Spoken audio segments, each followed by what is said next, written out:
ito na na-order from Celine. Ito nga ba pang 10? Isa, dalawa, tatlo, apat na bag, dalawang sandals, dalawang tsinelas, dalawang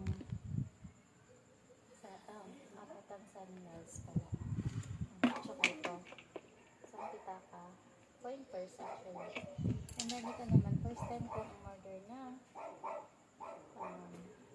sneakers ba? Basta sapatos. So, ayan na. Buksan na natin guys. 1, 2, 3.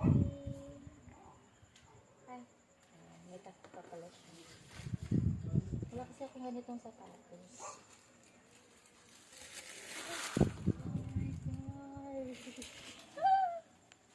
Ang laki ang mga mata ko guys. Tingnan nyo naman. Ang ganda. This is the first time na nakapagawa na ganitong sapatos. Ganitong shoes. Ayan. So, kahit na medyo pricey siya pero sulit naman. Ayan.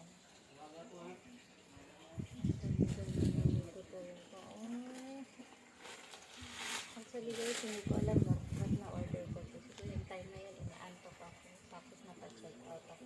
Char! Na-check out ko na hindi na-check out ko to siya na hindi sinasadya. Ha? Ay, ganun. Hindi nga. Hindi nga. May nagre-react. May nagre-react. May nagre-react sa